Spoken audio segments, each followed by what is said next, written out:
إنما يخشى الله من عباده العلماء.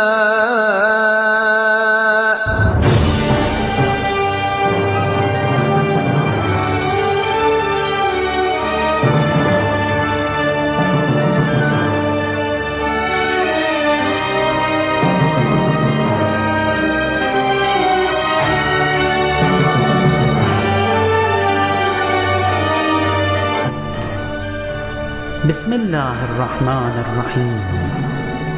Ayatullah al-Uzma Syed Ali Qazi Tabatabai, born on the 13th of Dhul Hijjah 1282, 29th of April 1866. His father Sayyid Hussain Qazi, a noble person, a qualified alim, and among the brightest students of Ayatullah al-Uzma, Mirza Muhammad Hassan Shirazi, who also certified his ijtihad at the age of 27. Ayatullah Sayyid Ali Qazi started his religious studies at the age of 15. His Ustad Shaykh Muhammad Bahari was among the students of Mullah Hussain Quli Hamadani, from whom wonders were seen, and who invested his life in educating and blossoming the talented students, of which 300 are enlisted among the Awliyaullah. Among them, Shaykh Muhammad Bahari, Sayyid Ahmad Karbala'i, Mirza Jawad Aqa Maliki Tabrizi, etc. Ayatullah Sayyid Ali Qazi moved to and settled in Najaf in 1308 at the age of 26. In fiqh, tafsir, hadith, Quranic sciences, Arabic grammar, tajweed, he was second to none. Allama Tabatabai, the author of Tafsir al-Mizan, says, I had studied philosophy, but when I met Sayyid Qazi, I found out not a word have I understood. From a very young age, he was after purification of soul and strived hard for 40 years. He attended every place where he thought he could possibly learn and acquire, as all is a blessing from Allah, and where his ma'rifah did not increase, he never went to that person again.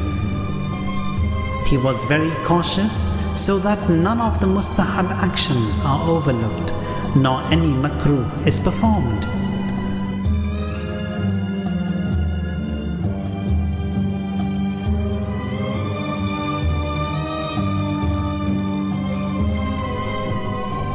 He says, for 20 years I strived hard so that not a look at a non-mahram is casted, until the Almighty Allah blessed me with a favor. 2 minutes prior to the arrival of a non-mahram, my eyes lowered their looks and closed. This was as a result of that striving for 20 years. He never lost hope. He believed in what he had heard, and that is the true desires and the desired are one. The Almighty Allah in a Hadith al-Qudsi says, إِذَا تَقَرَّبَ إِلَيَّ شِبْرًا تَقَرَّبْتُ إِلَيْهِ ذِرَاعًا. My servant, when he comes a span closer to me, I will come feet closer to him. These steps must be taken. That closeness to the Beloved has to be sought, and the barriers must be totally removed.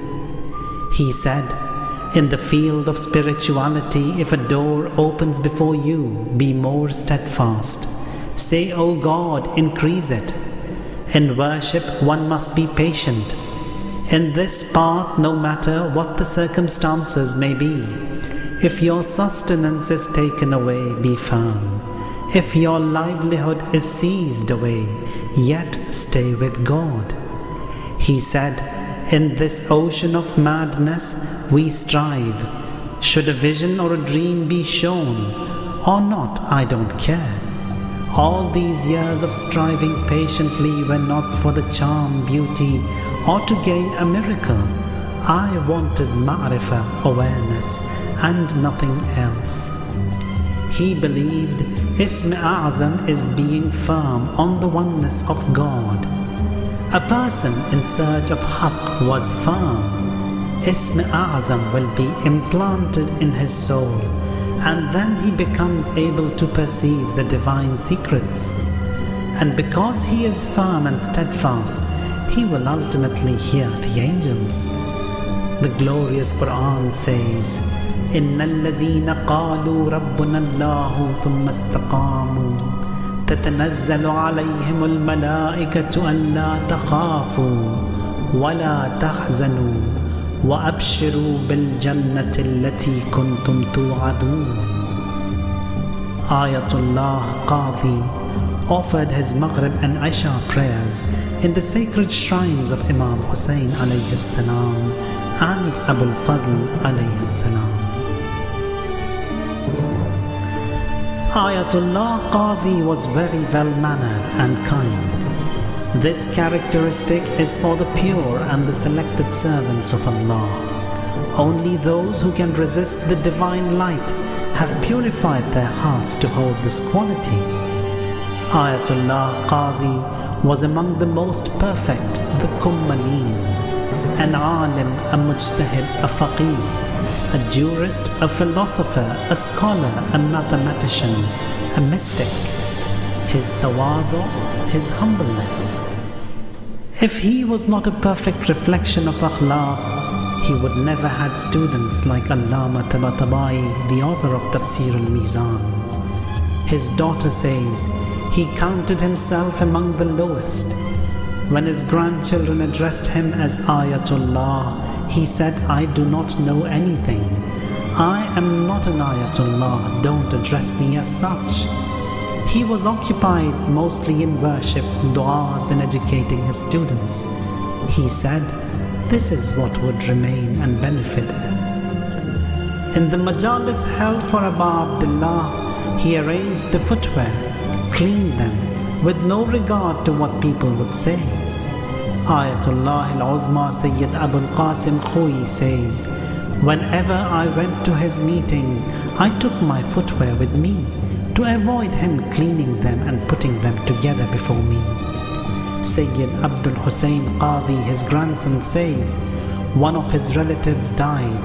The body was brought to the shrine of Imam Ali alayhi salam. It was a custom. The family of the deceased requested the most aged in the congregation to lead the prayers. They came to Ayatullah Qadi, who was in his last years of his life.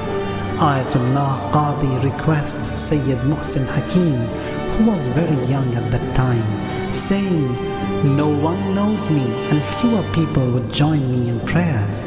You are renowned. By me leading the prayers, the thawab to the deceased will be lessened due to the fewer mu'mineen. You lead so that the dead benefits more. His daughter says, he hated to hear when we said your students have come. He said, I hate when you say you are my students.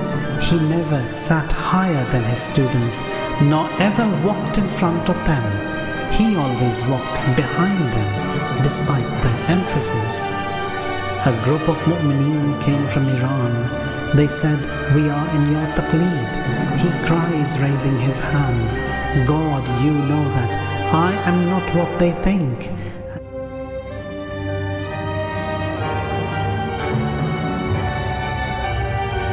No one ever saw him take a car, nor did anyone know its secret.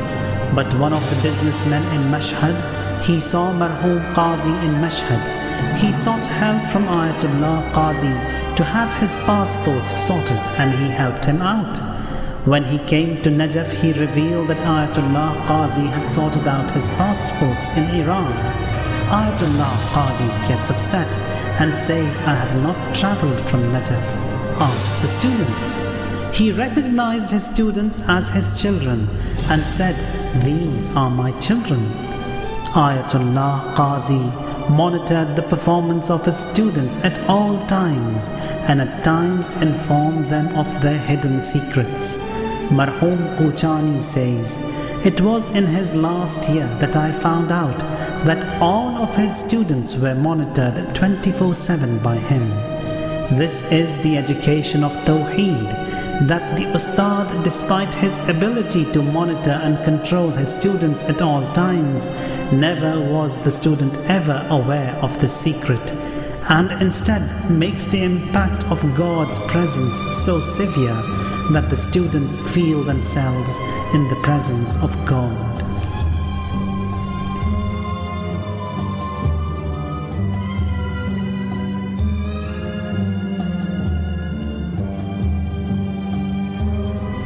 Noble reminders to his students.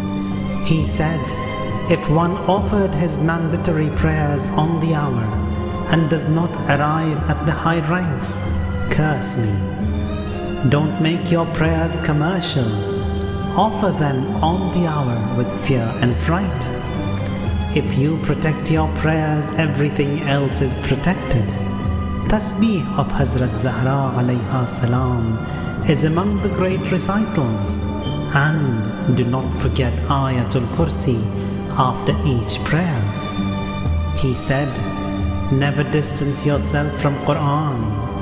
After completing his regular tasks, he recited Quran and said, recite Quran correctly. He said, study the Islamic history from the birth of the Prophet sallallahu alaihi wasallam to the year 260 after Hijrah. He then instructed his students to offer the nocturnal prayers. He said, upon you is to recite Quran loud at night in a beautiful voice. Indeed, it is the drink of the believers. Recitation of Quran must not be less than 1 juz. He said, I wonder how a person can reach the high ranks once he does not offer his nocturnal prayers. It is impossible for a person to reach the rank of the monotheists but through Aba Abdullah, Sayyid al-Shuhada Husayn ibn Ali alayhi salam. He said, all favors and blessings are provided through Aba Abdullah al-Husayn alayhi salam. And the foremost provider of this virtue is the radiant moon of Bani Hashim, Abul Fadl al-Abbas alayhi salam.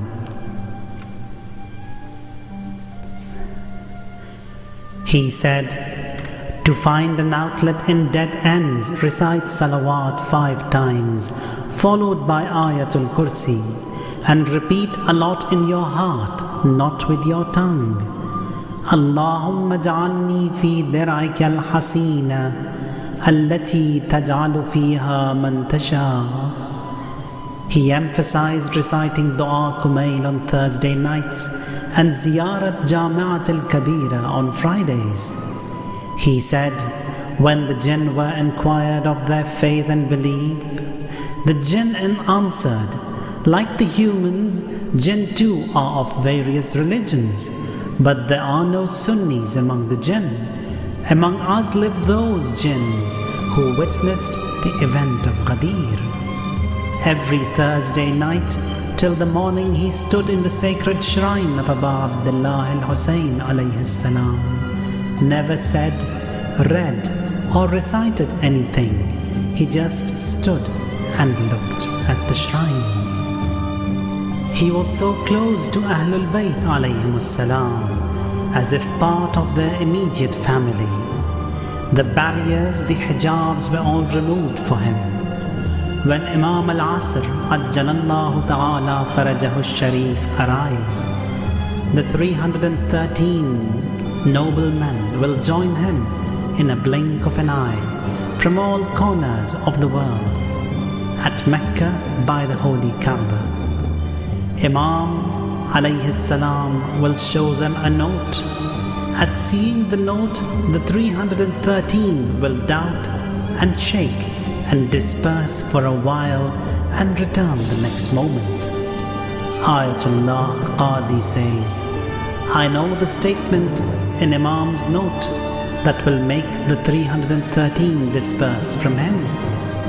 They will disperse from the Imam, and by the might of Tayyul Ard, they will search the entire world and will find no one possessing the Wilayat Mutlaqa but the Imam alayhi salam, and will all return to him.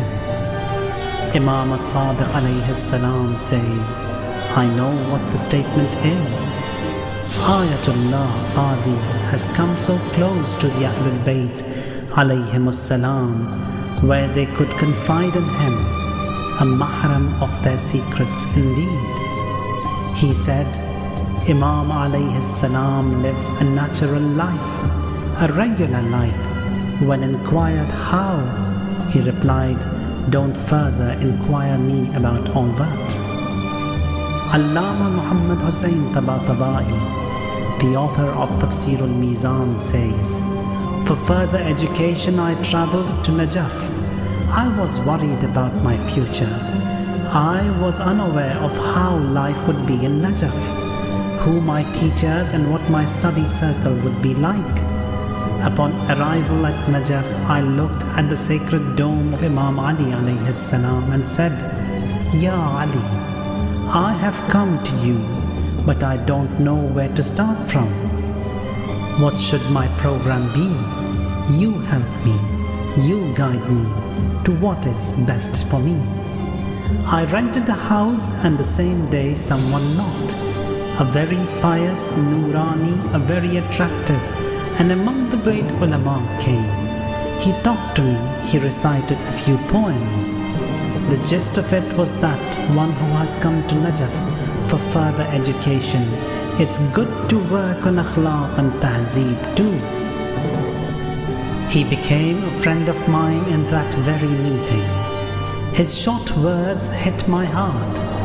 I found out what my program and duty in Najaf is. I attended his durus akhlaq so long as I was in Najaf. I benefited from him a lot. That great scholar was none other but Ayatullah al-Uzma Qazi Tabatabai. Ayatullah Qadi's meeting with Shaykh Rajab Ali Khayyat. Once Shaykh Rajab Ali Khayyat visits Najaf, not for education. It was after lunch on a hot summer day, so hot that even the pigeons did not fly in that heat. Shaykh Rajab Ali Khayyat comes to Ayatullah Qadi's house, knocks at the door. One of the children said he is asleep in the basement, the Sardab. He says, wake him up, it's urgent. Ayatullah Qadi comes to the door. Shaykh Rajab Ali Khayyat says, I was in the shrine of Imam Ali alayhi salam. I met the Imam and he asked me to come to see you. It was as such that Shaykh Rajab Ali Khayyat was blessed with a special favor, and that is when he saw the herbs, shrubs and vegetation, he knew its properties immediately. It's a while this favor has been taken away from me. I travelled all the way from Tehran to recover this lost favor.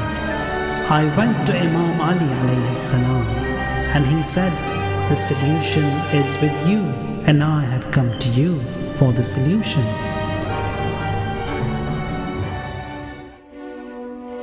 After years of educating the highest teachings of Islam and blossoming sincere awliyaullah, Ayatullah Qazi passed away on 4th of Rabiul Awwal 1366, 27th of January 1947 in Najaf, and was buried in Wadi Salam besides his father. He lived for 83 years. The moments of one's death are the toughest moments on the earth and the most beautiful for the Urafa. Ayatullah Kashmiri says, when dying he pointed at his body and said, In darad miravad, that is, it is departing. And when his ghusl was being performed, it was seen that he was eased and he smiled. Furthermore, Ayatullah Kashmiri says, I wanted to see what his position is after his death. In a vision I see Rays of light ascend from his grave to the skies. I understood that he possesses a very lofty position. Syed Abdul Hussain Qadi, his grandson, reports his last moments as such, that my father, when he was 20 years old, he said to him, "Don't sleep tonight and stay awake." My father would not understand what the reason could be. Just after midnight he calls his son. Himself he lies down facing the Qibla. He says, "I am dying. I want you not to wake his wife and his children," and says, "Sit by my head and recite Quran until the morning." My father says, "One who knows that a person is on the deathbed, he naturally informs the others." Despite the tough and the final moments, I took them very lightly. I did not inform nor wake anyone. I sat by his head and recited Quran. He says, "My father said, I am being eased, and this ease has started from my feet and towards his neck." He said, "Only my heart hurts." He then said, "Cover my face." I too covered his face, and he passed away. Without any fright or fear, I sat by him and continued reciting the Holy Quran. It was at Fajr when the family members inquired. I said that he has passed away. It was then I found out that he possessed me and that he had passed away. He lived a life devoted to his master Imam Hussain alayhi salam. One who submits to Aba Abdullah al-Hussain alayhi salam is never stranded, as Ahlul Bayt alayhim salam are kareem, generous. Through a vision, Imam appoints a person named Aqa Yahya, who did not know Ayatullah Qadi until his death, to carry out the funeral services, and he carries out all the tasks. Ayatullah al-Uzma Bahjat says, the night before Ayatullah Qadi's death, a noble in his vision sees a coffin being carried on which is written, "Tuwaffiya waliyullah." A waliyullah has died. And the next day they found out that Ayatullah al-Uzma Qadi has passed away. Ayatullah al-Uzma Sayyid Abul Qasim Khoi says, the days when he died, the stars fell. Marhum Ayatullah Tabatabai Yazdi objected, saying that this is not possible. In reply, Ayatullah al-Uzma Khoi says, "I saw it, and that what is certain for me, I would not deny its fact." وَسُبْحَانَ رَبِّكَ رَبِّ الْعِزَّةِ عَمَّا يَصِفُونَ وَسَلَامٌ عَلَى الْمُرْسَلِينَ وَالْحَمْدُ لِلَّهِ رَبِّ الْعَالَمِينَ.